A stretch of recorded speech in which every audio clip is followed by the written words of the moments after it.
Om Ajnanatimiraandhasya Jnananjanashalakaya Chakshur Unmilitam Ena Tasmai Shri Gurave Namaha Sri Chaitanya Manobhishtam Sthapitam Yena Bhutale Swayam Rupa Kadamahyam Dadati Swapadantikam Vandeham Shri Guru Shri Yutapadakamalam Shri Gurun Vaishnavamscha Shri Rupam Sagrajatam Sahagana Lalita Shri Vishakhanvitamscha He Krishna Karuna Sindhu Dinabandhu Jagatpate Gopesh Gopika Kanta Radha Kanta Namostate Tapta Kanchana Gaurangi Radhe Vrindavaneshwari Vrishabhanusute Devi Pranamami Haripriye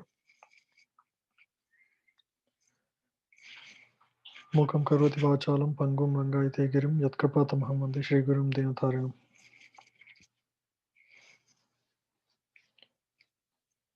Hare Krishna. I hope you're all doing well. This today, like yesterday, is the beginning of a new year. It is good to begin a new year with some good resolutions, isn't it?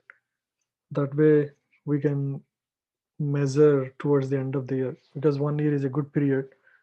Generally, people make up some good resolutions that they want to hold up to for the year.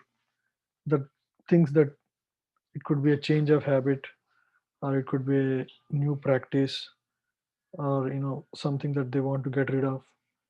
Um, Personally, I was also making one resolution which is related to my own japa.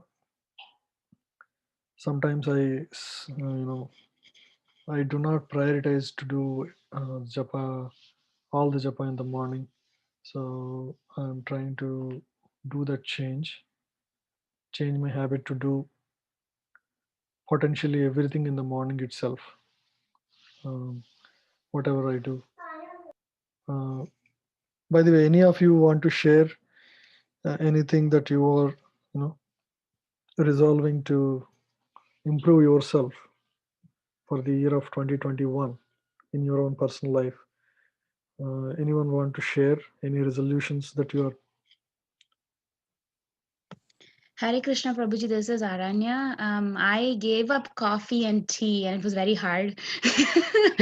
It's been a week and a half, but I was sleeping. Like, I mean, I don't know. It's like probably like an addiction or something. So I was sleeping mostly in the day too. I was so exhausted and tired, but I'm thinking that I'll keep at it. So that's one of the things. And then doing yoga was another one that and chanting too, like trying to chant every day Very versus. good, very good. Yeah, it's you're giving up tea, coffee. That's a big thing. Thank you. Thank you for sharing. But you can always, like we discussed, you can have, you know uh, instead of just completely stopping in one shot, you can have as a replacement, milk and pero Mhm. coffee, in Right. case, because the inkling is strong. If you just completely stop, you may feel headache, or things like that. Right. So I So did have some effects like that. Like I was mm, very tired and exhausted because I was mm, drinking a lot. And mm, then when I suddenly stopped, but for me, it's like if I give in, then I just say that it's okay to myself, Prabhuji. If mm. I don't stop, like I'll think, oh, it's okay today. I'll just maybe drink a cup or two, and then it'll just continue as a habit. So I was like, might as well just stop, once and for all, and then see where that takes me. Sure, wonderful. I think that's big. If you are able to stay with the determination, that's great. Yeah, yeah. Anyone else? Thank you, Mataji. To inspire us in something or the other that you're trying to do. Sweta Mataji, are you trying to say something?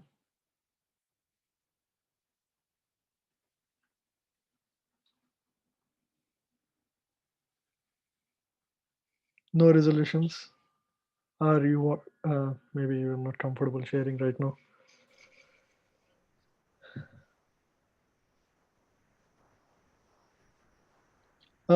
We can't hear you, Mataji. Sweta Mataji. Can you hear me now? Yeah, we can hear you, Sudha Mataji. Okay. So the resolution that I keep on making, and it is not happening since past few years, is my chanting. Mm-hmm. And the thing is that because of my work and the way my lifestyle is right now, I always chant after taking bath. I don't Mm. chant without taking bath. Mm. So by the time it happens, it is always late, and I can't chant. Mm. So the resolution would be that I will streamline my life in a way that I can get up earlier than what I am. I'm getting up. Right now. And do some rounds of chanting like Mm. uh, for me, right, even if I do one round with mindfulness Mm. rather than just like finishing like several rounds, it for me it matters more than the number, rather than the Quality. number. The quality of the round matters for me more. So I don't know like what you feel, Prabhuji, because you will guide us like which one is better. So That that's is what. true. That is true. So even for me to chant very focusedly with full attention, all the rounds, 16 rounds we do, is very difficult. So I also have a determination to do at least 4 rounds with full mindfulness, full concentration. Rest of them I try my best, but I don't feel guilty because I couldn't do everything so nicely, everything right. So yeah, at least one good round is good. And you also mentioned you want to wake up a little early and be able to do at least one good round in the morning. That's good, very nice. So you all have spiritual resolutions this year. Aranya Mataji also said something like that. And you, anyone else? Hare Krishna Prabhu, can you hear me now? Yes, we can hear you, Mataji. Happy New Year Prabhu to you and Happy New everyone. Year. Yeah, thank you. So I have not taken a very big resolution. My only thing is I will start doing at least one mala every day of chanting. I used to chant, but it was not regular. I want to make it regular this year, and few shlokas that I know from Bhagavad Gita. So Good. that is all I'm planning to do, and I just hope I can continue with Krishna's blessing Definitely, and very serve good. him better. Yep. So because you want to read Bhagavad Gita, I recommend you to go from beginning, chapter 1, Okay. Okay. at least 1 or 2 verses every day, and go Okay. in a systematic way. That way you feel, instead of just focusing on verses that you like, Mm-hmm. that way you cover the material, over a period of time you'll cover the entire book, 700 verses. Okay. Okay. Like in a year you can read all the 700 verses Okay. Okay. at least once. Sure. Okay. Thank It you, only Prabhu. takes 5 to 10 minutes to read couple of slokas. Yeah. Yeah. That's a good one. Yeah, that's a good one. Okay. Thank Thank you, you. Prabhu. Anyone else wants to share anything that they want to change?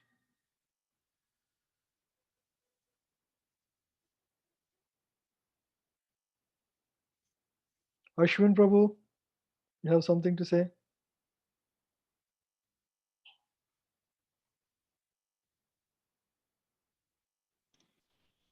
Hare Krishna Prabhu, this is Akshay.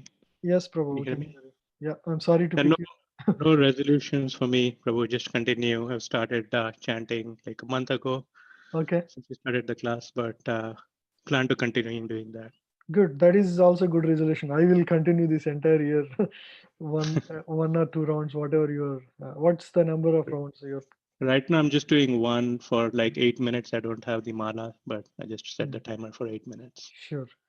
Yeah. So you continue doing that, and also, yeah, we possible try to get a mala. It's always good to Sure. do a mala. If where do you live? Do you I live live in close to Virginia, Northern Virginia? Virginia. Yeah, If you can get a mala from the temple. sure. Yep.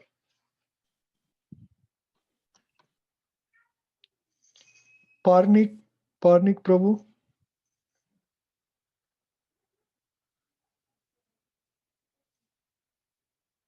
can you hear me?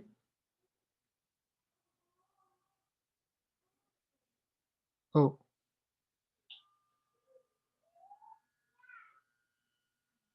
Anyone else wants to share anything?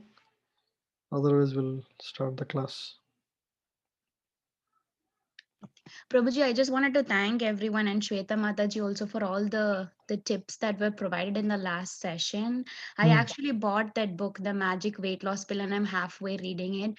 It's a lot of lifestyle changes and a lot of things that you can do easily, and it's just an eye opener. So thank you, all of you. I mean, this group especially, for helping me with all that last session. Yeah, it's good because health is also very important. Even if you want to do, these practices, you need good health. Right. So that's why even in Ashtanga Yoga, the first many sections relate to keeping the body well. Mm-hmm. Yeah. Okay, so we'll continue with the study of Karma Yoga, third chapter.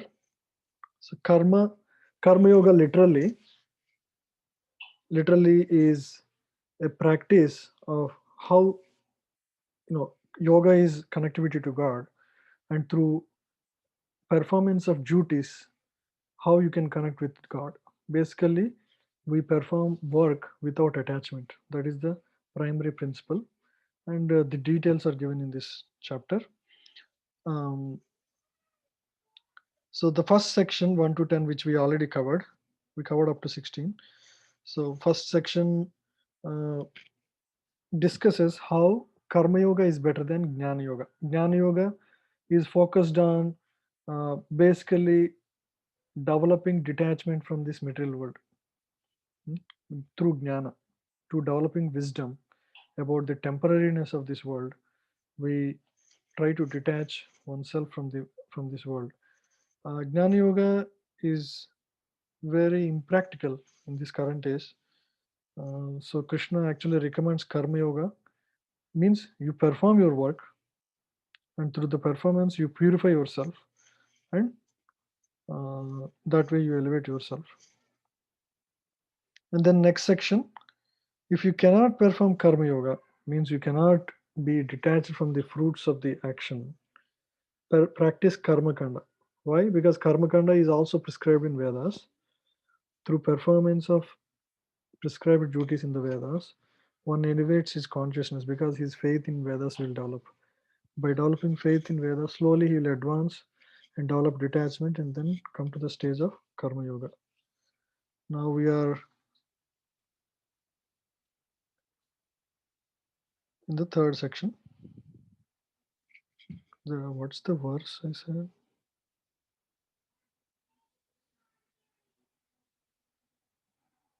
We have to start verse 14. Okay, so yeah, so the last section of this verse will read 14th verse. Yeah, this is a very famous verse. Annad bhavanti bhutani parjanyad anna sambhava yajnad bhavati parjanyo yajna karma samudbhava. Yeah, so all living bodies subsist on food grains. We all need food grains, which are produced from rains. Rains are produced from the performance of yajna, and yajna is born of sacrifice. This is a cycle, basically. I have this picture here.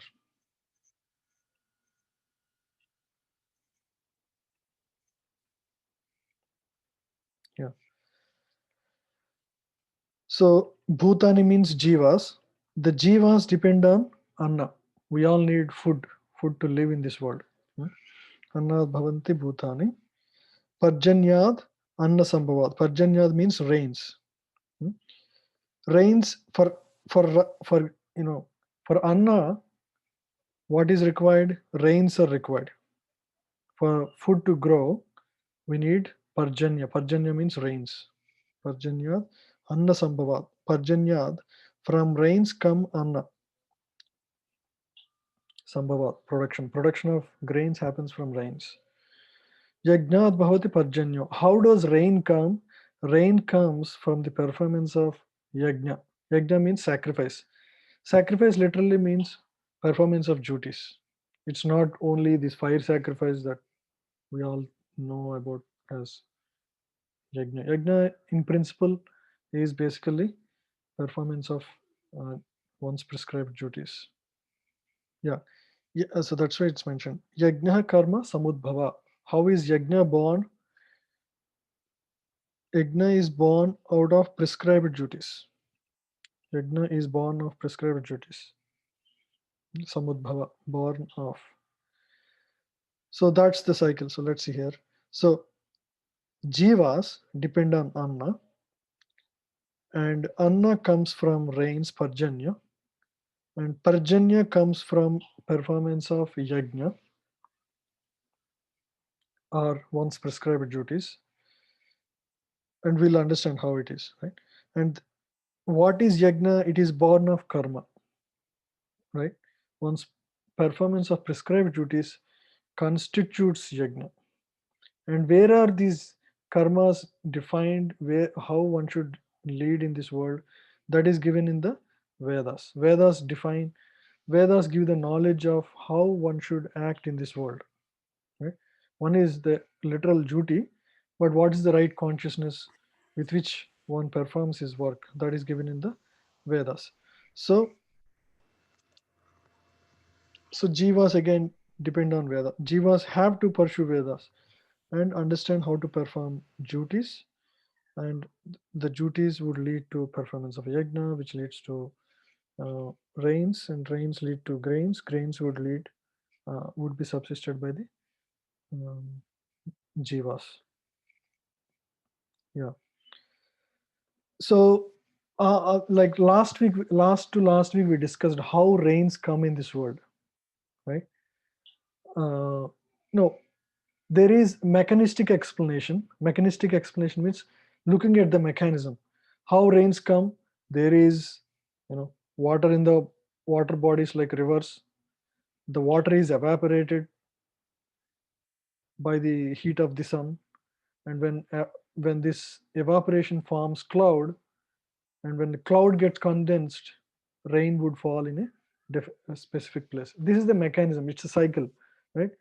Sun heat light affects water. Water gets forms into uh, vapor would form cloud would get condensed by the air, and then it again comes back as rain. It's a cycle. This is mechanistic explanation. I talked about how just mechanistic explanation doesn't mean everything, because if when men tried to create rains, artificial rains, they found that whole experiment to be practically inviable, because uh, practically not possible, because the costs involved were too many. So nature has mechanisms which cannot be easily repeated by human endeavor, because this mechanism also has a different level of control. That level of control is actually taken is done by the demigods. So the demigods actually provide the necessities for jivas in this world. All the natural production is controlled by them. Just the external vision may not, the mechanistic understanding is not everything. So there is also persons behind everything. So it's called personalistic explanation. So these two are not contradictory. Like it's not that these demigods is everything, and these two are complementary to give us a proper understanding of how things work in this world. There is both mechanisms and there is governing people behind them. So that is the holistic understanding of how things work in this world. Uh, so with that, so another example I'll give you to better understand this phenomena. Suppose there is a billiards board, and there are balls on the billiards board, and there are sticks, with using which people would shoot the balls in the different holes of the billiard boards. Okay. So in this billiard board, if you see, if suppose you have a camera that just focuses on the border of the billiard board, which does not include the people who are actually skillfully shooting the balls. Okay. if somebody who is never seen these billiard boards, he comes and sees this, this video taken by a camera that just focuses on the billiard board, what happens is he would see that these balls are being hit by sticks, and that is making the balls to actually go into the holes. So if somebody asks how the balls are going to the holes, he would say, hey, this stick is hitting with certain force, and that is taking the ball from here to there and dropping the ball in that hole.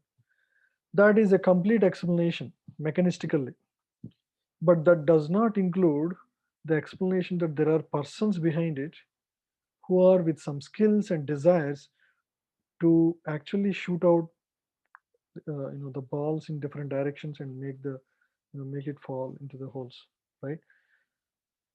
So the Vedic explanations give the bigger picture where there are people controlling all the systems that we see, like we see day and night, that are happening perfectly.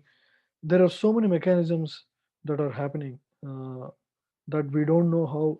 We see externally, we think that the scientific explanation is everything, but that's not everything. There is a complementary explanation to it, which is that's called personalistic explanation. Vedas focus on that aspect primarily. Vedas do not discuss so much about the mechanisms. Mechanisms are taken as the the secondary truth. The primary truth is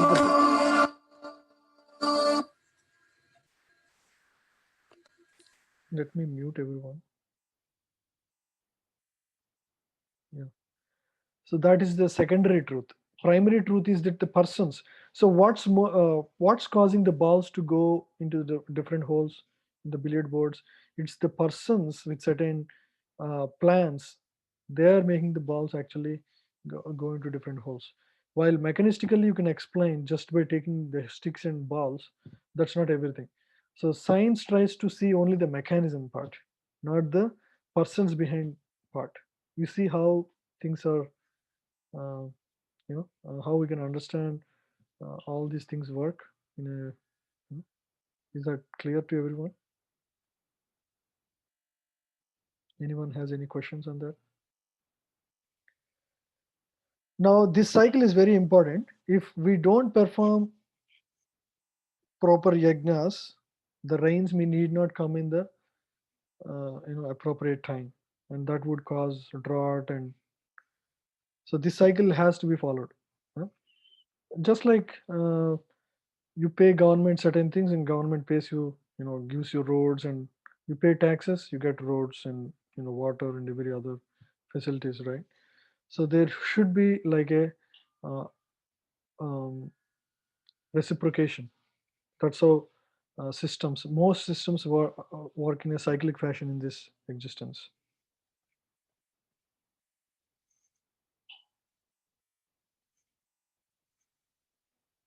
Yeah.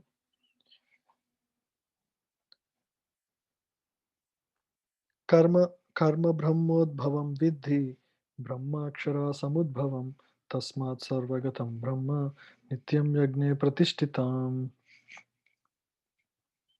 Yeah. Karma brahmodbhavam viddhi.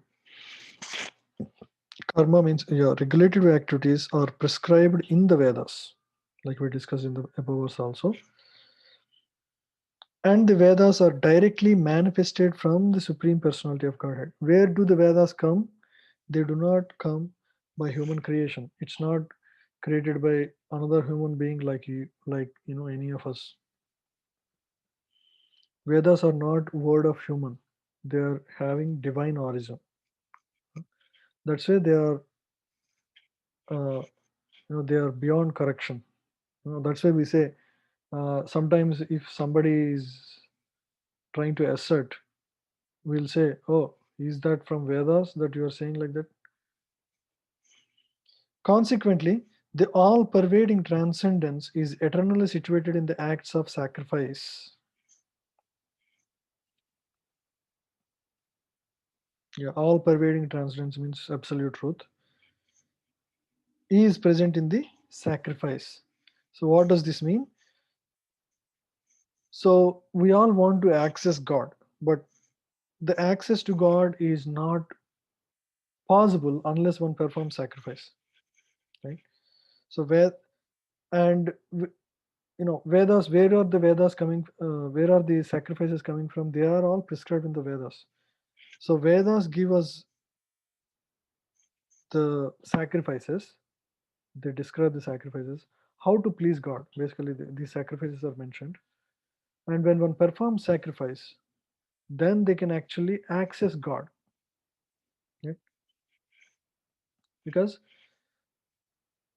the God is situated in them. So in the acts of sacrifice. So that's why we see in various yajnas that great rishis have performed or the great kings have performed in the past.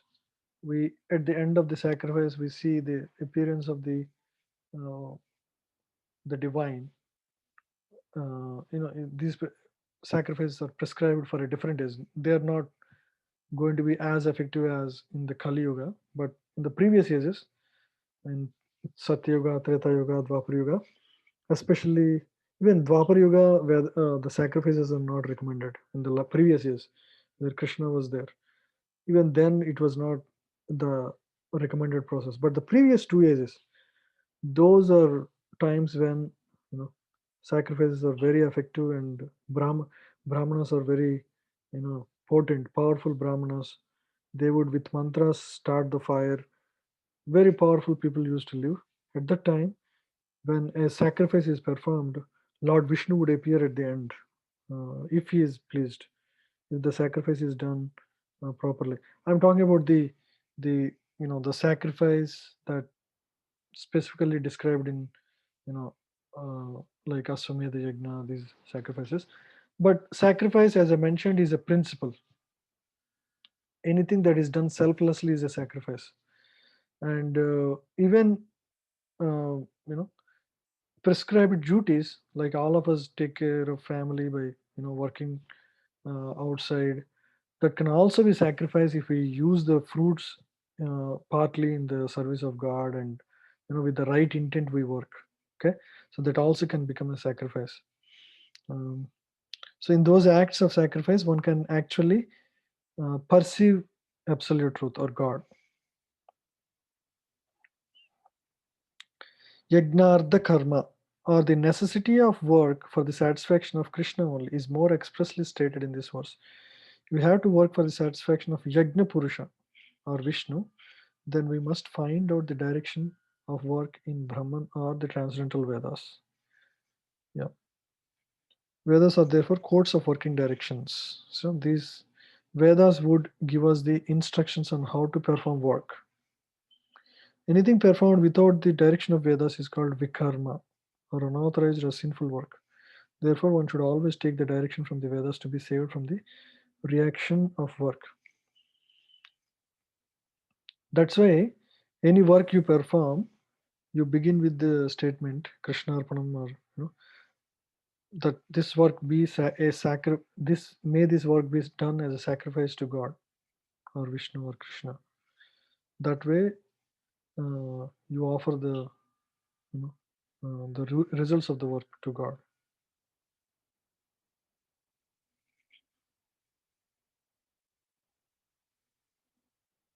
Yeah, there is more described here.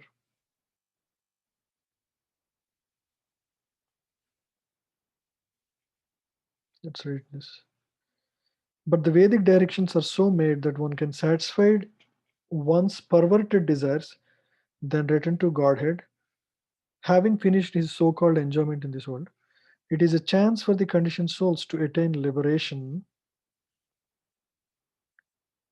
which means this entire existence, material existence, is a chance for the conditioned souls to attain liberation.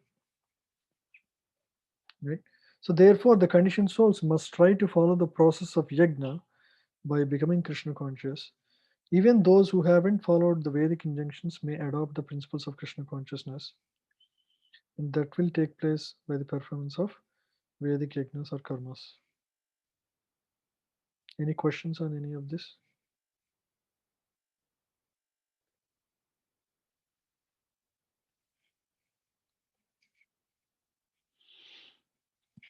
Yeah.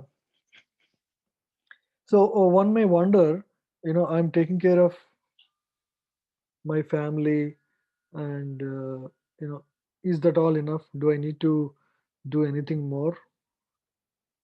Do I really need to do anything more than that? Do I need to chant? Do I need to, uh, you know, try to connect, perform yoga and connect with God?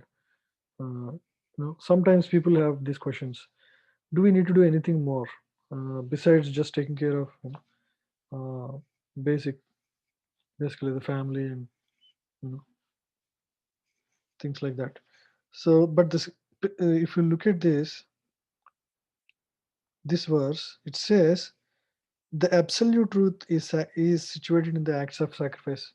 So if this kind of animalistic life, or just taking care of one's family and all, while that is very good, it is also there in all animals. Most animals actually take care of their family. There is this, there was research on this weaver bird. This bird, when it has very good family structure. It has a wife, and these birds, when they, the wife and husband bird, when they have their children, when the wife becomes pregnant first, um, the wife just takes care of the, just stays at the home, stays safe. The male bird would go and bring the food and you know take care of the wife bird. And when the time comes, the eggs are uh, dropped, and when the eggs get hatched and the baby birds are born, uh, the male will continue to work alone because the birds have to be taken care by the female bird, mother bird. So the male would continue while know the the mother bird is nursing the babies. Every day it would work hard, bring some food, and the male would give to the female first. Female would give to the birdlings, and whatever remains, the female would eat, and then the male would take. So that's how they live. And after some time, as the birdlings would grow and their needs grow, they start eating more, and they need more food. Then the male bird says, "I'm exhausted. I need your help to also to fetch food." Now the birdlings have grown a little bit. Now both wife and husband, both of them go out. It's like a working couple.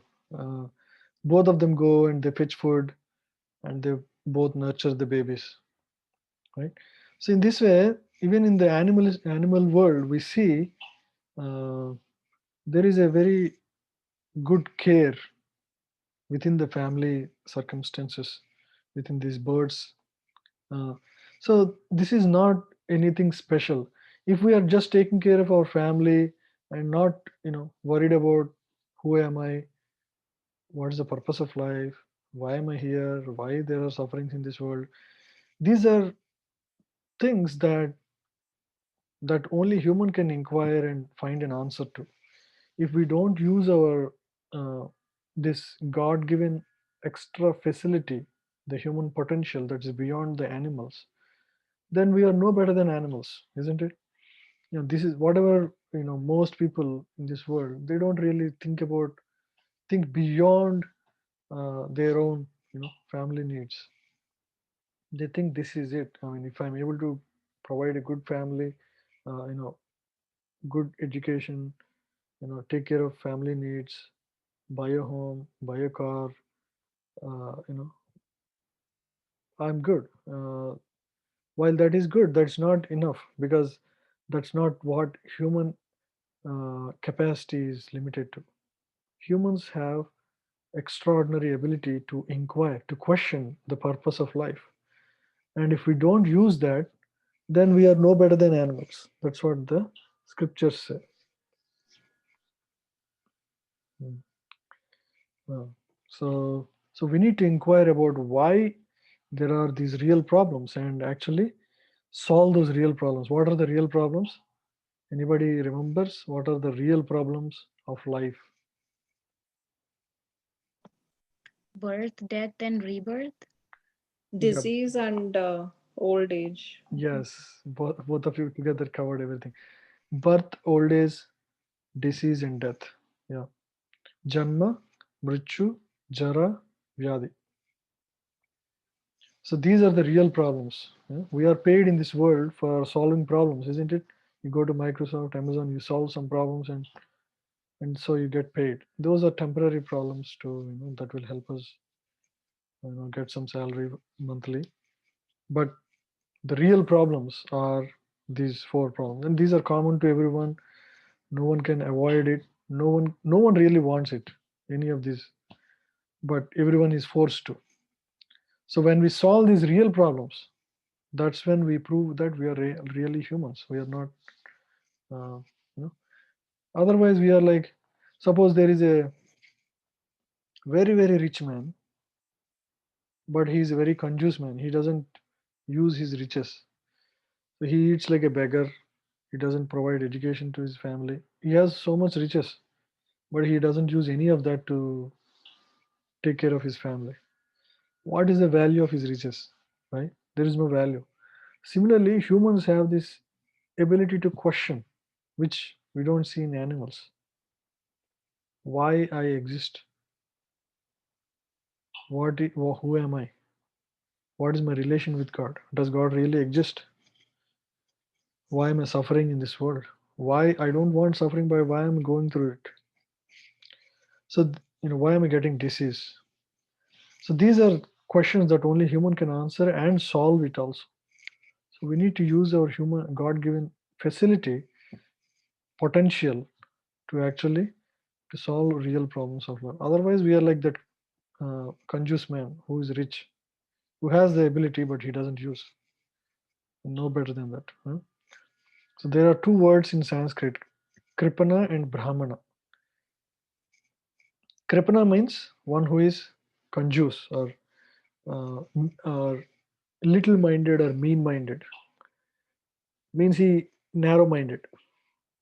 He has, he only thinks of very basic animalistic needs. Brahmana means one who inquires into Brahman, one who actually tries to understand the purpose of life. So we should all be like Brahmana. Uh, Brahmana is not a caste actually. Brahmana means one who inquires into Brahman. Anybody who is doing that duty is a Brahman. It's not by caste one becomes a Brahman. Because my father is Brahman, I become. Do we become an engineer because my father is engineer? It doesn't, right? So the caste system, as we know, is actually broken because of that. It's not the representative of what it should be. One based on our nature, guna and karma, we are divided into various classes.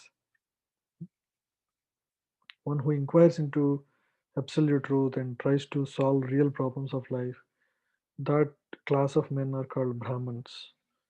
One who has this extraordinary ability to manage things, right?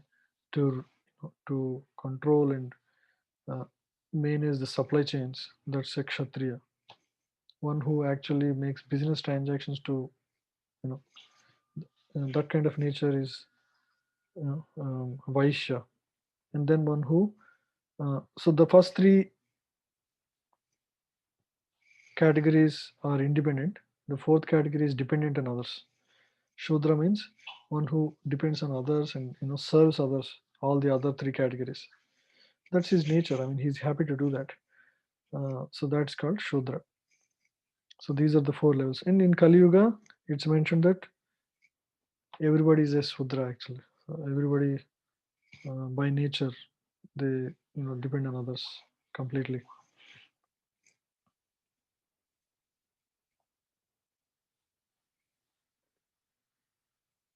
Yeah. So for example, if there is a traffic light signal, right? If a human being tries to, you know, surpass the traffic rule, he will be punished under law. But if suppose there is a animal like a dog or something that just crosses the line without really caring for the signal, it's not punished. So similarly, and it is the duty of the human to know. It's not that when you are on the road, you are supposed to know the law, right? Even though you cannot say, "Oh, I don't know that red signal means I need to stop," isn't it? We are expected to know the law, and before you enter onto the road, you must be uh, familiar and also have legal authorization to drive the car, right? So that's how it is. Nobody is going to tell us, okay, this is how you have to work. Because you are human body, you are expected to learn the ways of working and actually work in that right consciousness.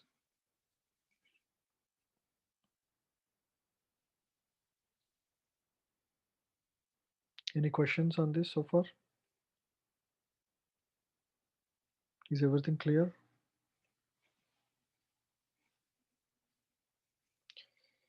Evam pravartitam chakram nanuvar nanuvartayati habya aghayur indriya ramo mogham pardo sajivati.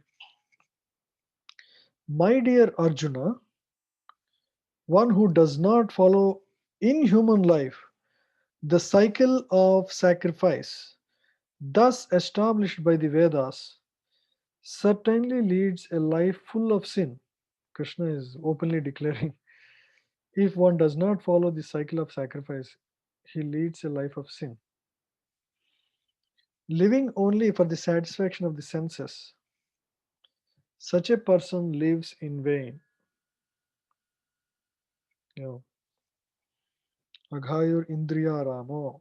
Aghayur Indriya Ramo means living for the satisfaction of the senses. Aghayur, which life are full of sins. Indriya Arama, satisfied in sense gratification. Mogham, uselessly, such a jiva lives. So, as I mentioned, as a human being, we are expected to learn what activities are going to lead to karma bandhan. Karma bandhan means activities that bind us to material existence, which is basically any activities which are done for sense gratification. One's own pleasure is going to bind us to this material existence. That's the whole purpose of all the yogis. They want to liberate themselves from the cycle of birth and death.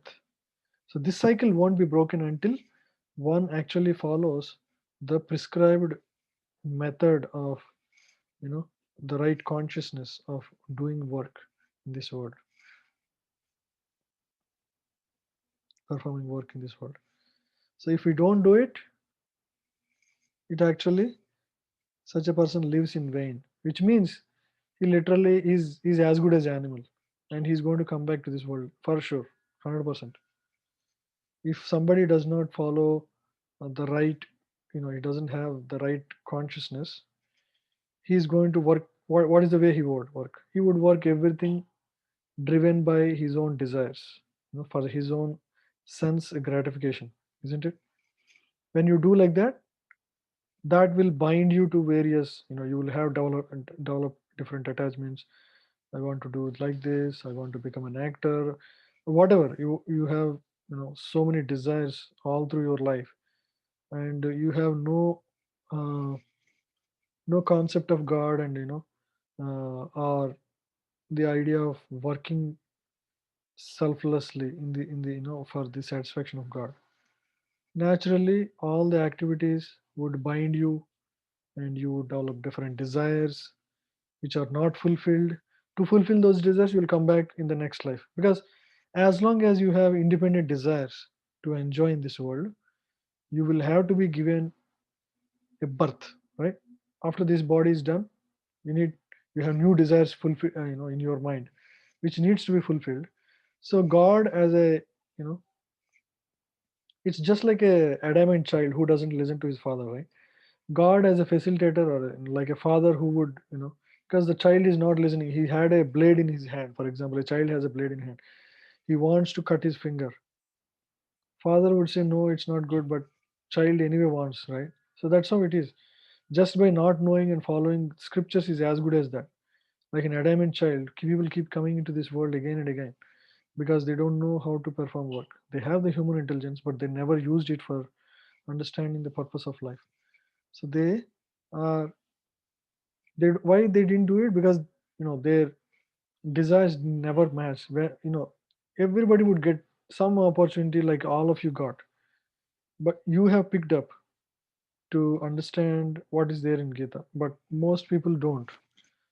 And so naturally they have to go through fulfilling their material desires and coming back to this world again and again until they actually fully turn to God, and they dedicate their life and ultimately go back to God.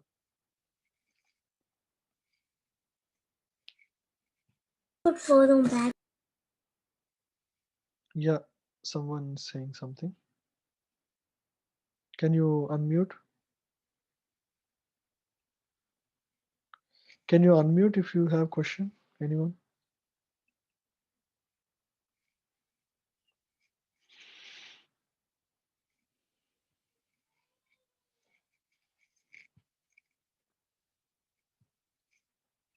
Yeah. So the Mammonist philosophy of work very hard and enjoy sense gratification. Huh? There is that saying, work hard and play hard or something like that. So, and enjoy sense gratification is condemned herein by the Lord. Therefore, for those who want to enjoy this material world, the above mentioned cycle of performing yajna is absolutely necessary. One who does not follow such regulations is living a very risky life.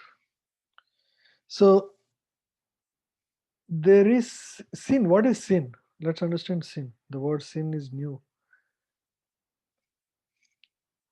So if suppose we don't follow the law of the land, okay, it's called an offense, right? When you commit an offense, you would be jailed. There will be some punishment. You didn't follow the traffic rules, you speeded up your car, you had to pay something and get a remark in your driving history. Or you did something else, somebody cheated someone, uh, you know online cheating or whatever, right? So then there is offense. State laws have certain rules on how a good citizen has to live. If he does not abide by it, he would get a punishment accordingly. Similarly, there are universal laws beyond the state laws. There is entire universe in function in this world, right? The way rains and the days are organized, all of this is actually controlled by universal government, with the supreme lord and the demigods being the in charge of various things in this existence. So there is a universal government. When one does not follow the prescribed duties in the Vedas, he would be committing sin. The offense is for the state government.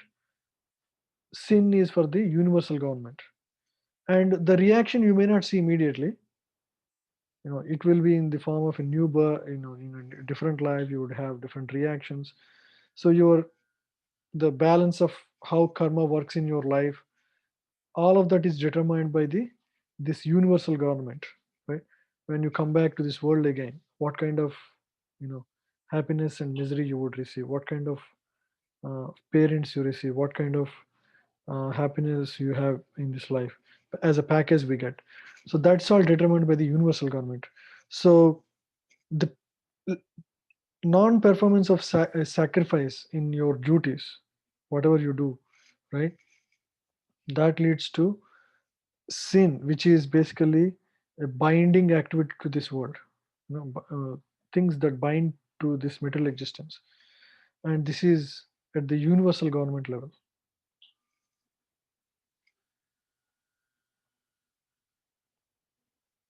Yeah.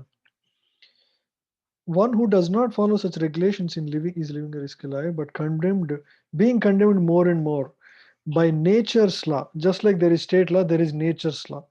This human form of life is specifically meant for self-realization in either of the three ways, namely karma yoga, jnana yoga, or bhakti yoga.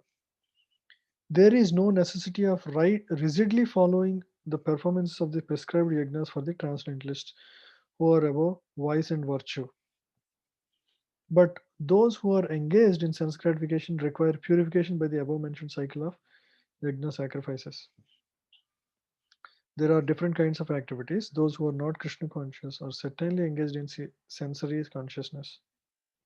If you are not Krishna conscious, you are sensory conscious. Therefore, they need to execute pious work. The yagna system is planned in such a way that sensory conscious persons may satisfy their desires without becoming entangled in the reaction of sense gratificatory work. We all want to eat, say, sweets. How do you make it as a sacrifice? You cook with good consciousness, thinking that this is for God. You offer it to God, and after God honors it, you take it as prasadam. That becomes a sacrifice. So similarly, anything can be spiritualized. Any activity can be spiritualized. Uh, uh, yeah. So in that process, there are prohibitions on you should not drink wine or enjoy illicit relations. All those things are prescriptions and proscriptions. What to do, what not to do. So within that boundaries of what can be done and what cannot be done, if we do everything as an offering to God, that becomes a yajna, and that is non-binding. It doesn't bind us to the material world. The prosperity of the world depends not on our own efforts, but on the background arrangement of the Supreme Lord, directly carried out by the demigods. Hmm. For example, in the time of Yudhishthir Maharaj or Dharmaraj, the eldest of the Pandavas, when he was ruling the country, the entire Bharat, which includes the entire world at the time, rains would come absolutely at the right time. Nature is always bountiful, and everybody was so happy and satisfied because the king was actually very obedient to God, and they were leading a uh, you know, very pious lives. Everybody is performing their duties appropriately, and so nature would also very harmoniously respond. Uh, and so there is no scarcity, there is no earthquakes, there are no natural calamities. Nature would act according to our own behavior. It's a reciprocation. Nothing is out of random. If we treat our mother nicely, mother would be very happy to give, isn't it? Provide everything we need. So similarly, um, nature would respond according to the way the people behave in this existence. Um, yeah. So therefore, the yagnas are directly aimed at the particular demigods mentioned in the Vedas. Yeah. Indirectly, it is a practice of Krishna consciousness because when one masters the performance of yajna, one is sure to become Krishna conscious. Yeah. But if one by performance of yajnas one does not become Krishna conscious, such principles are counted as only moral codes.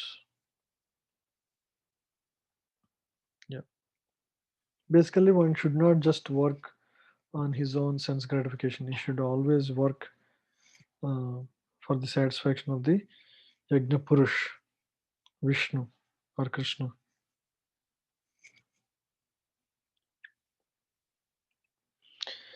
Yastva atma ratir eva shad atma triptascha manava atmani eva cha santushtas tasya karyam na vidyate. But for one who takes pleasure in the self, whose human life is one of self-realization, and who is satisfied in the self only, satisfied in the self only, fully satisfied. For him there is no duty. See, uh, men in this world are full of desires, most likely 99.9994449 uh, percent of the people have certain desires to fulfill in this world. So they come to this world to fulfill their desires, but and so they work in cohesion with the nature and the local government, whatever, right? So you give something and you pay taxes and you get the benefits. So it works in reciprocation. Everything works in a cycle. You pay taxes, then only you get the power supply or rain or whatever. As soon as you stop doing that, you don't get it, right? So, but one who takes pleasure in the self, atmarathi, a person who is very advanced spiritually, one who understands his own position as the soul, you know, and understand who is Paramatma, and who is having no attachment to anything material, whose human life is one of self-realization. His life is just for God realization. Who is satisfied in the self only, completely satisfied. He doesn't, if something comes, he's happy. If something goes, he's not miserable. Right? He's always satisfied. For him, there is no duty, because we perform duties to fulfill our desires. But for a person who has no desires to enjoy in this world, right? For him, actually, there is no duty. He doesn't need to perform any duty.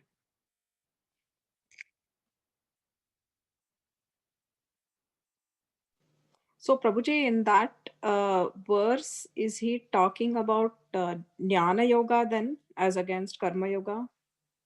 Yes, it is Okay. kind of yes, jnana yoga, correct. Okay. Okay. Because this person is fully self-realized. He has nothing to give or take in this world. Okay. It need not be jnana yogi. A person who is fully Krishna conscious, he's completely seeing everything in relationship. Any yoga, but in a perfectional stage, not in the practice stage. Like all of us are still in practice stage, but in a perfection stage, whether it is karma yoga, jnana yoga, or ashtanga yoga. There is, so it's an interesting use of words here. There is no need, no duty for him. Doesn't mean that he does not need to do duty. You see, it's a very interesting play of words. For him, there is no duty. Means for everybody else there is duty. There is prescribed duty for everybody else. But for these people who are advanced spiritually, for them there is no prescribed duty. But still, the next verse, two verses actually clarify that. नैव तस्या कृतेनार्धो न कृतेनेह कश्चन न चास्या सर्वभूतेषु कश्चिद् अर्थ व्यपाश्रयः. Yeah. A self-realized man has no purpose to fulfill in the discharge of his prescribed duties, like the previous verse mentioned, nor has he any reason not to perform such work. So it doesn't mean that he should not perform work. He has no duty to perform work, as he mentioned above, as also mentioned in the first part. But there is no reason for not to perform such work also. Nor has he any need to depend on any other living being, because he is not dependent on any other living. Suppose you are not dependent on any provisions of government, you don't need to pay taxes, because you're living in a forest with no governmental relation or support. Why do you need to pay yearly taxes? There is no need. So it's like that. A person who is completely satisfied in his self, and you know he has no duty even to the demigods. All of us have both horizontal duties within the local government and vertical duties towards the universal government, which is the demigods and the Vishnu. But for a person who is self-satisfied, atmarathi, for him there is no need for any duty. But It's also mentioned here, nor has he any reason not to perform such work. So even if he performs work, that work is not binding to him because he is self-realized soul. But there is one good thing that happens if he does. What happens? If such a person performs work, it sets a great example for people, isn't it? They teach by example on how to perform work with the right consciousness, isn't it? So that's the thing that is talked about in the next verse, next two verses actually. Yeah. Tasmad asaktah satatam karyam karma samachara asakto hi acharam karma paramapnoti purushah. Therefore, without being attached to the fruits of activities, one should act as a matter of duty, for by working without attachment, one attains the supreme. Yeah. Therefore, without being attached to the fruits of activities. This is exactly how a Atmarati also does his work. Any work he does, he's not. He just acts as a matter of duty. For by working without attachment, one attains the supreme. If you don't have any attachment, you have the chance to attain the supreme.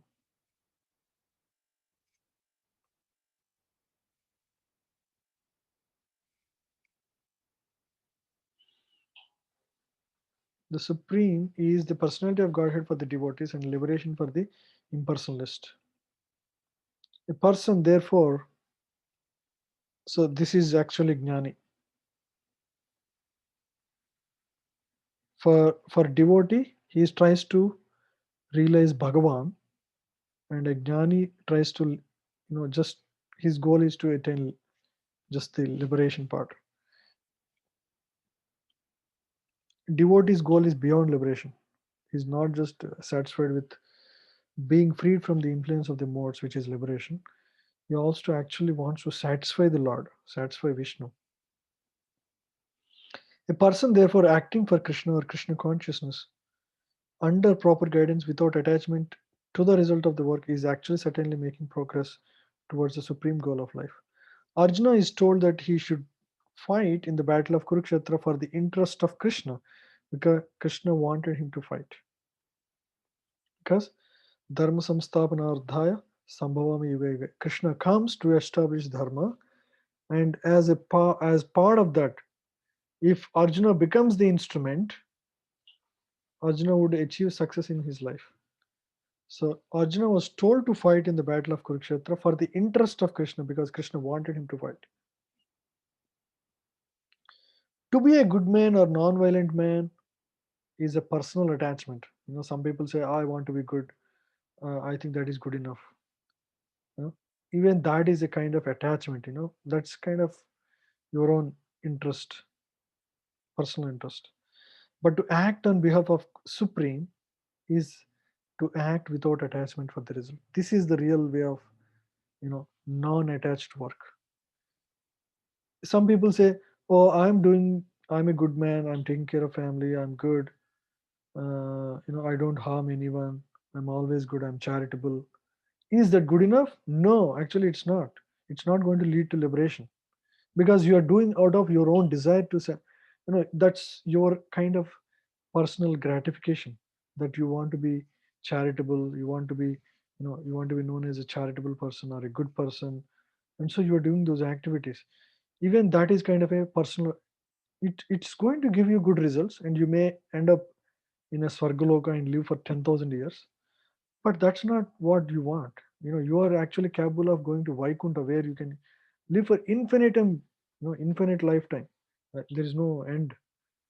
But if you compromise and try to be good and nice and then you end up in a higher planetary system and you lead a happy life there. But that's not, that's again sense gratification. That's what this verse is saying.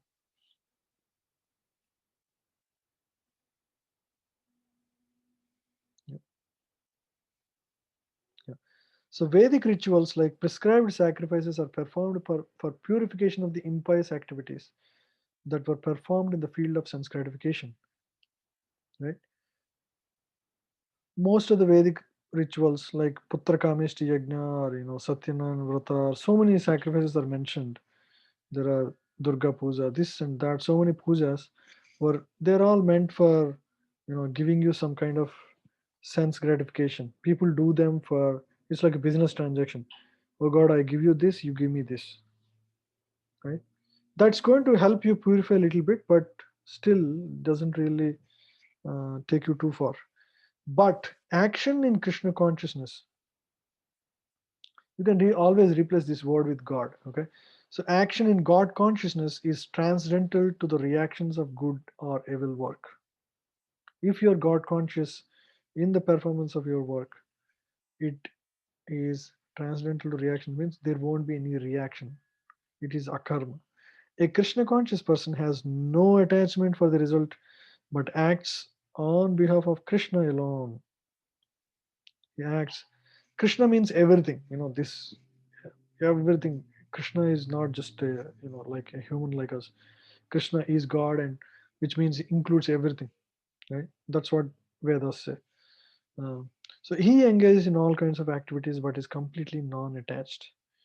So for the satisfaction of Krishna, if you're trying to do something, it could be taking care of good taking good care of your family so that they become Krishna conscious, or visiting temple, or doing some you know giving the wisdom of Gita, or hearing the wisdom of Gita, uh, or sharing something, stories of Krishna, or for that matter any Vishnu form, is all actually Krishna conscious activities.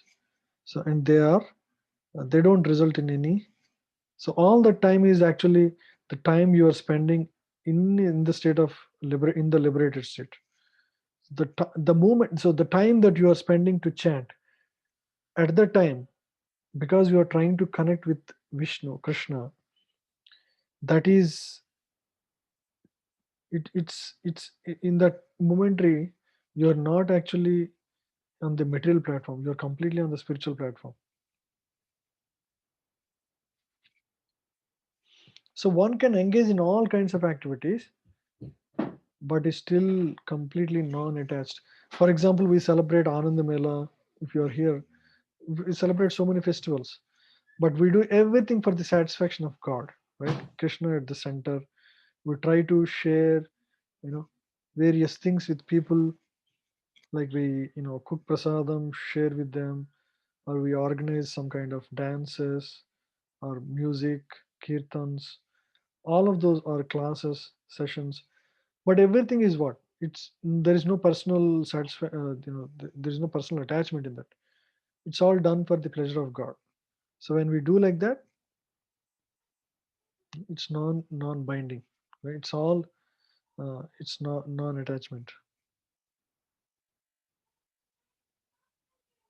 Yeah, so we'll read the next verse. So basically, uh, how kings like Janaka, who is the mother of Sita, attained perfection solely by performance of prescribed duties. Therefore, just for the sake of educating people in general, you should perform your work, because people would like to see good examples. If Trump is bad, if Trump has very bad habits, most people think, oh, if Trump is doing, why can't I do? Right? Isn't it? That's how most people follow the leaders. So, just for the sake of educating the people in general, you should perform your work. You may be liberated, and you may, because you are liberated, you may not need to perform, you may not be duty bound to perform any work, but you better still perform work to set a good example, because world needs good examples. And Krishna is saying Janaka Maharaj was one such example, who attained perfection solely by performance of sacrifice prescribed duties. He was very meticulous in his prescribed duties. Karmanaiva hi samsiddhim आस्थिता जानकादया लोकसङ्ग्रहमेवापि सम्पश्यान् कर्तुमर्हसि. Yeah. So we'll end here. It's 6:20. Have any questions?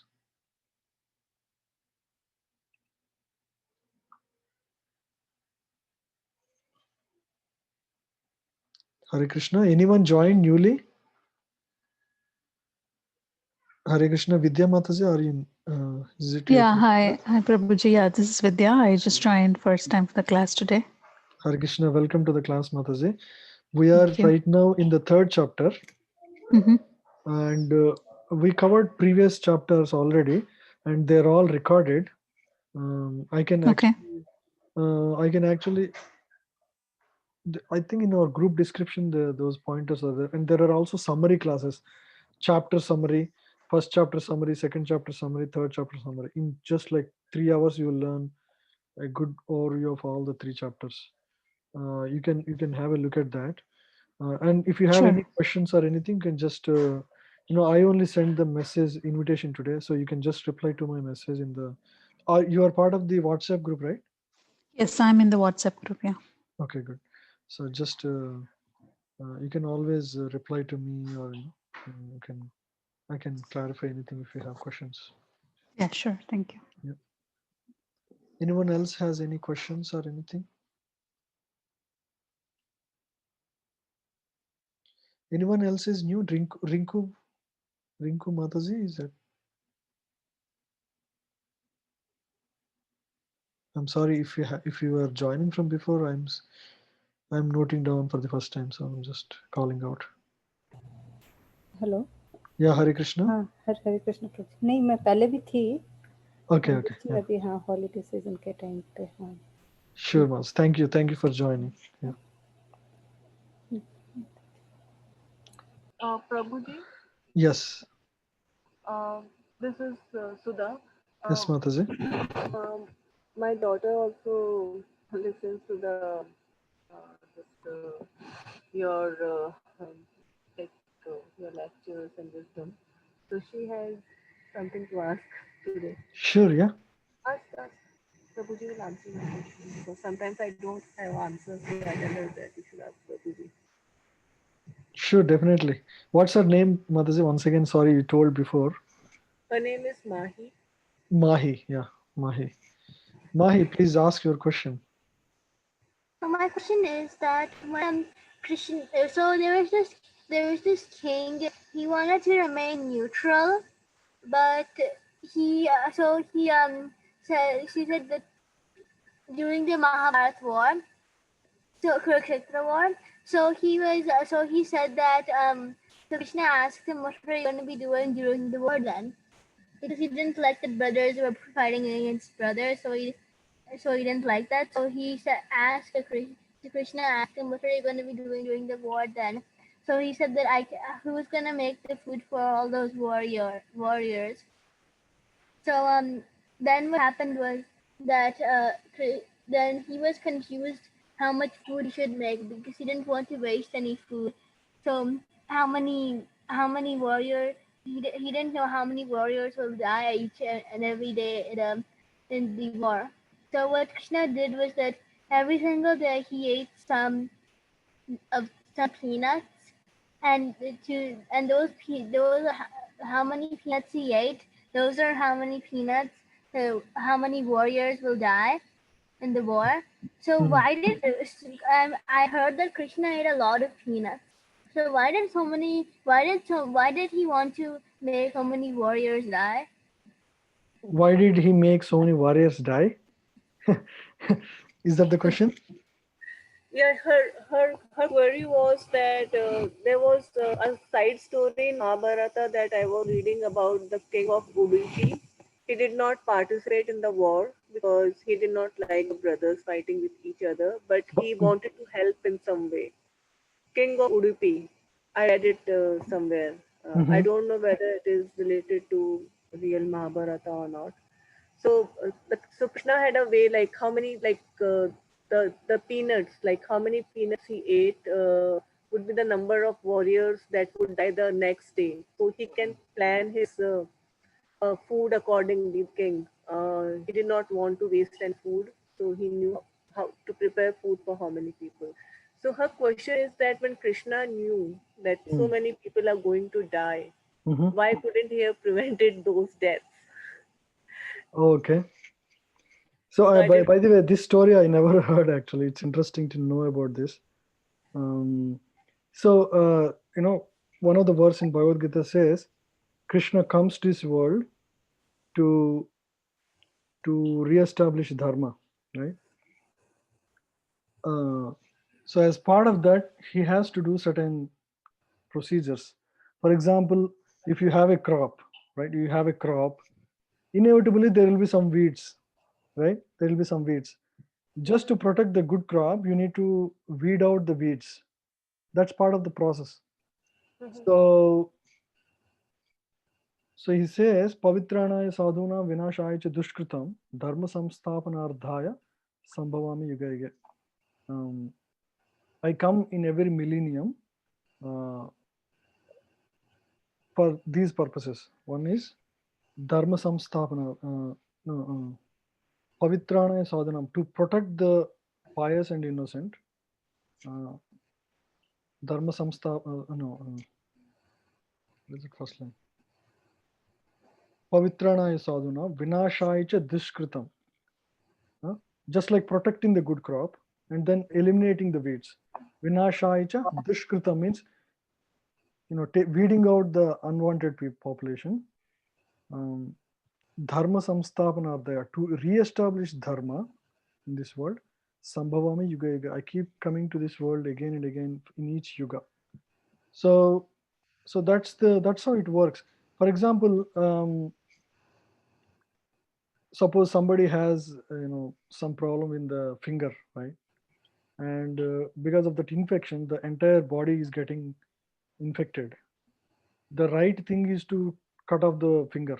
That way, at least the infection stops in the rest of the body. So certain things we need to do. Violence is not wrong. Violence has to be used for the right purpose. For example, a surgeon cuts the finger to prevent the infection for the rest of the body. So when these things happen, like killing the soldiers and all happen, that is for we may not understand the bigger vision of, the, just like we cannot understand why the doctor is cutting the finger. One may think, oh, we should have preserved the finger, unnecessarily the finger was cut, but the doctor knows what's going to happen if the finger is not cut. So for the higher goodness, the doctor would do certain operation. Similarly, the the farmer would know what he has to do to protect the good crop. That way, otherwise his yield would be low. So dharma samstapana ardhaya, he comes to this world to re-establish dharma. So any elements that would thwart this, or become a stumbling block for re-establishing dharma, he has to eliminate those people, or the things or whatever is necessary for the re-establishment of the dharma. So it's part of his plan to have this happen. Yeah. So God is not like any one of us, right? So he knows, he has a bigger plan on what is the best thing for the world. So yeah, it's nothing against anybody. It's just that's the best thing for the world. Is that making sense? Yes, thank you, Prabhuji. Yeah. Haribol Mahi. Yeah. Anybody else has any questions? It was good to hear all the New Year resolutions. For those who haven't thought about it, it's good to think about something that you want to do that could help your spiritual life, that could help your health. Just plan out something, and generally we do better when we open ourselves with each other, isn't it? That's how we most people grow with mentorship, meaning we need somebody to be openly, where who we can express openly, so we can all find a buddy within ourselves, or I can be one for some. uh, so we all need to open up and talk how we are doing spiritually. That way we can, each grow each other. Everybody has something to learn from. And and and when we open up, people share their insights about that. Suppose you have some problem with chanting, when you open up, that becomes a, people come up with some inputs that would really help us. So this forum is not just for one way communication, and this is also for our practical development spiritually. So try to, you can, begin with me, and you can always freely discuss with me in WhatsApp message. We can, if you have questions about practical spiritual life, or in general anything, even something related like health or anything that, uh, which I may have insights, or or you have something to share that helped you. This is a forum to improve ourselves overall, right? Physically, emotionally, spiritually, in all respects. So uh, treat this as a forum for all these things. Do not just think that, okay, this is just a Bhagavad Gita class, I learned something here and there about slokas. Uh, so think about like that, this forum in a broader perspective. That way it will help each of us, you know. Prabhuji, on this, I just remembered something. So, I mean, it is personal, but I am disclosing it here. That for the past, I think 6 months or 7 months. Hmm. So I have created a temple at home also. I have Krishna idol and everything. Very But nice. whenever I go to ISKCON in Mhm. Samamish, Hmm. and like on 25th I went yesterday, and whenever I enter the temple and I Mhm. see Krishna, Hmm. there's a lot of tear in my eyes, and I really don't understand why it happens. Hmm. It's just when I'm there in front of him, I just cannot control. Hmm. So why does that happen? And it's not like it's happening for a lot of time. It's just Hmm. like past maybe 6 7 months. Okay, that's very good. You have a, you're developing relation with God. Um, so basically, you're understanding about God more, and Krishna in temple is not just a idol; it's a living force. It's spiritual form of the Lord. Uh, and for the very advanced souls, they actually perceive, they can converse, they can do everything with a real form of the God. It's as much as that. But for the neophytes or the new practitioners in spiritual life, we may not have that same consciousness. So it's a very good thing that you have a very, um, basically, you are trying to connect with Krishna, you're chanting. So that is a reciprocation from God for you, that He is actually giving you that kind of a emotional state. Hmm? Okay, Yeah. Prabhu. Uh, if you have, you heard about Lord Chaitanya? Yes, Chaitanya yes, Prabhu. Mahaprabhu? Yeah. Yes, Prabhu. So when Chaitanya Mahaprabhu, he was born 500 years back. Uh, he was Krishna himself, but he came as his devotee. But when he was there, when he would see the form of Lord, immediately tears would come out of his eyes, like a rain, pouring rain. It's almost mentioned that it comes out like from syringes, Mm-hmm. Yeah, syringes. yeah. How it comes out, because that much love he has for God. That is it's called Mahabhava. We cannot even imagine how much love he has, and that is highest ecstasy of the jiva. And we all can get, not to that level, that is supramundane, that's beyond our imagination. We don't need, that's not necessarily that everybody get to that kind of state. That's extremely rare. But at least, as we purify ourselves, what happens is, as we chant the holy name, as we, you know hear Bhagavad Gita, learn and understand, slowly all the unwanted things from the heart will go away, anardha nivritti.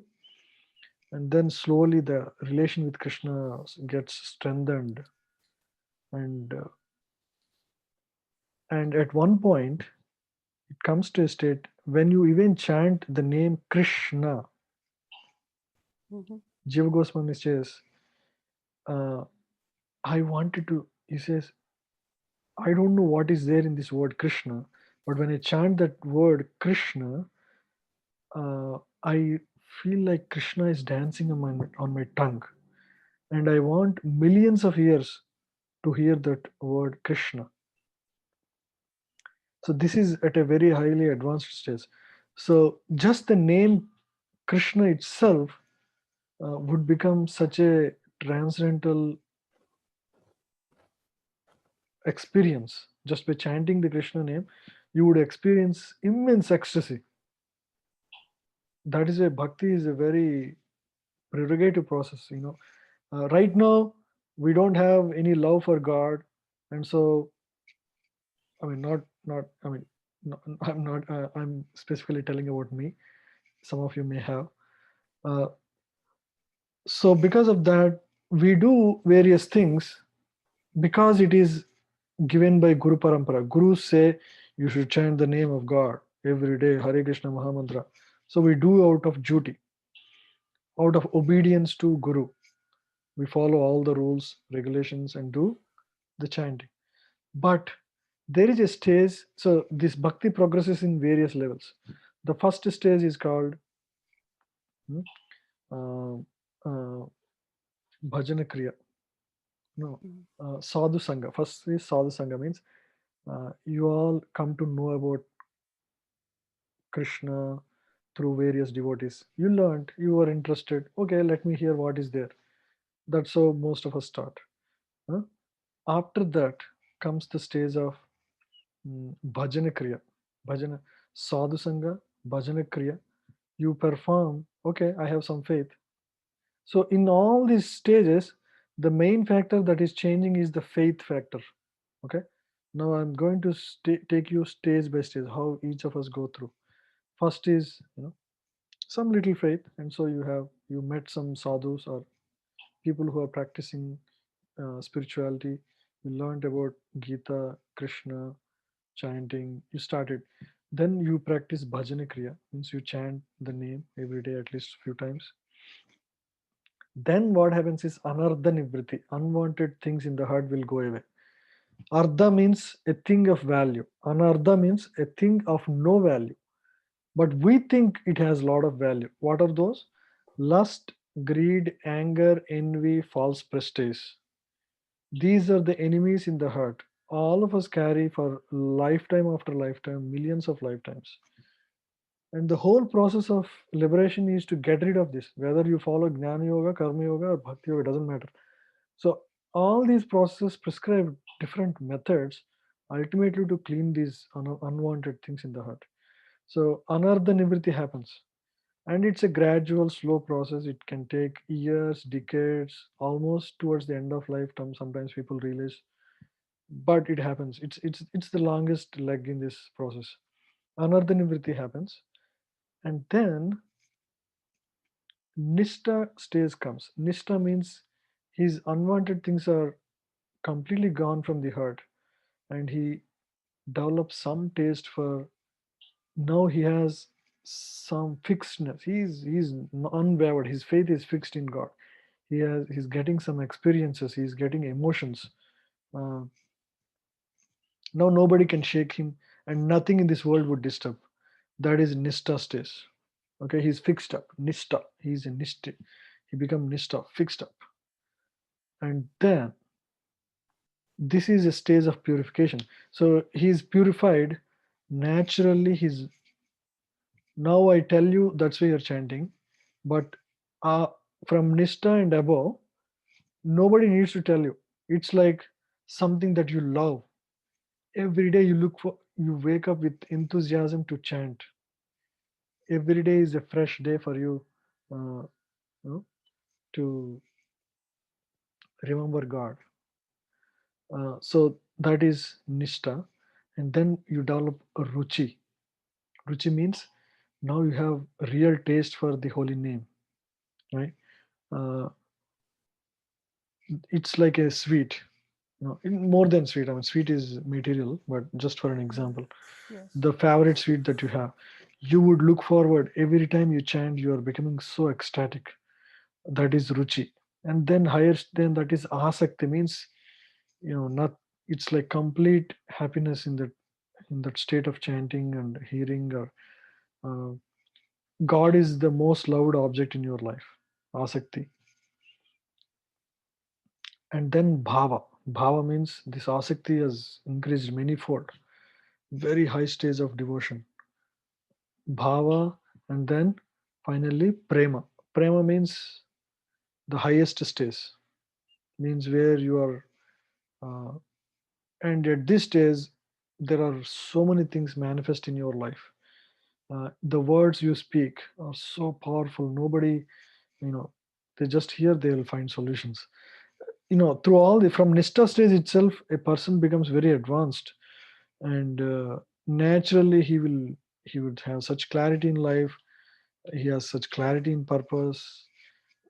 All of this happens just by chanting, and you develop from all one stage to the other. I'm just telling. uh, of course, initially God would give you some kind of taste so that you understand what's there in the spiritual practices. uh, Even I was experiencing extreme happiness in the beginning, but then that is like a advertisement. God gives that extra joy so that you become serious in spiritual life. After that, you have to put your foot forward and work towards it. So that is the anardha nivritti stage. Right now I'm still going through that. uh, I haven't come to the stage of nishta, I don't believe so. uh, so as we understand this, I mean, we'll discuss these things in a different book, but as we understand, we know where we stand at any point in time, and what are the future stages, and what we should aspire for. um, so that's the thing. And what you're experiencing is like nishta stage, but you know uh, thing is, if it lasts for long, that's great. But generally people's experiences in the beginning, people experience that because God gives you some taste for what is the spiritual life. And after that, there is no that accelerator. You need to work towards it, cleaning your heart, uh, and you know, and spiritually develop yourself.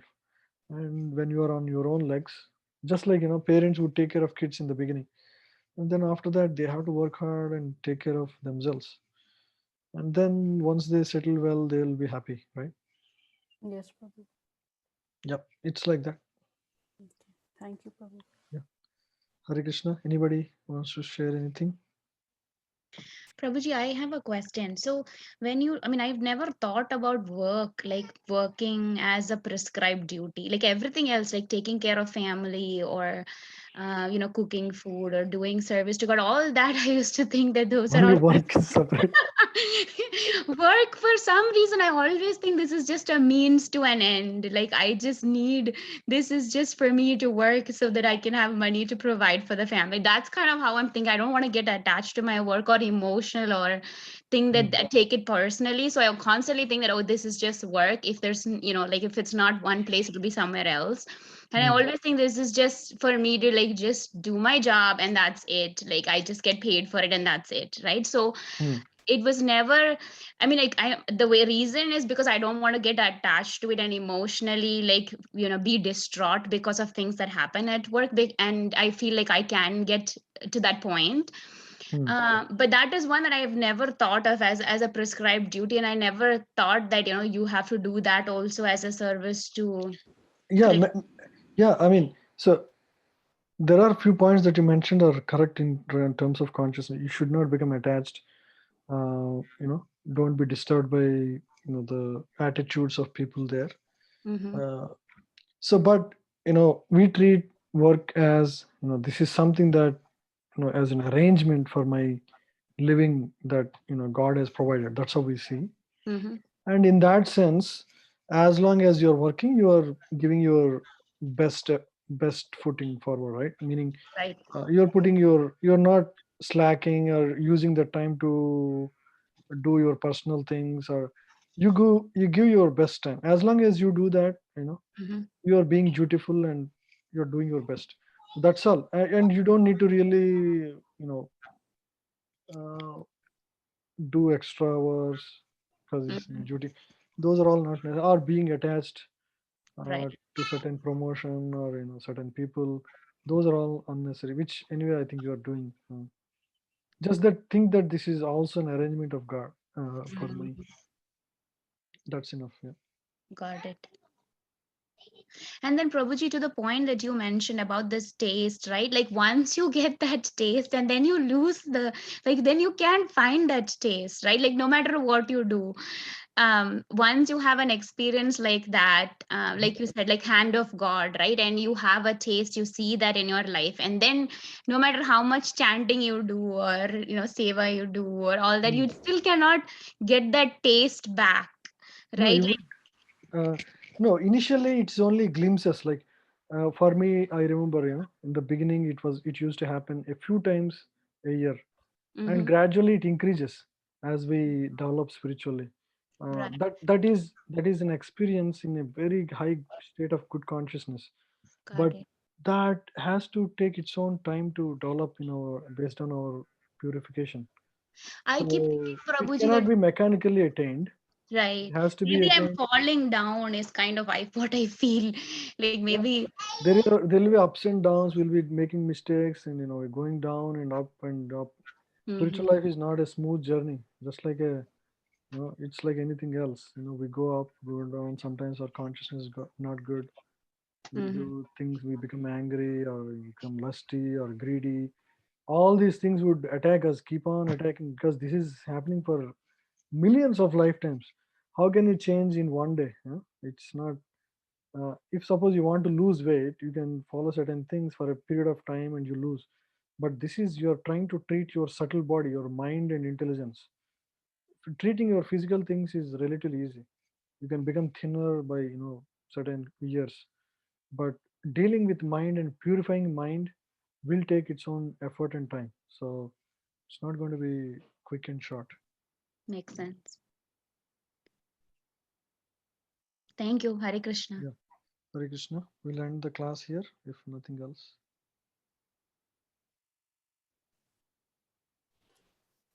Hare Krishna, everyone. Hare Krishna, Prabhu. Hare Bol. Stop it. Thank you.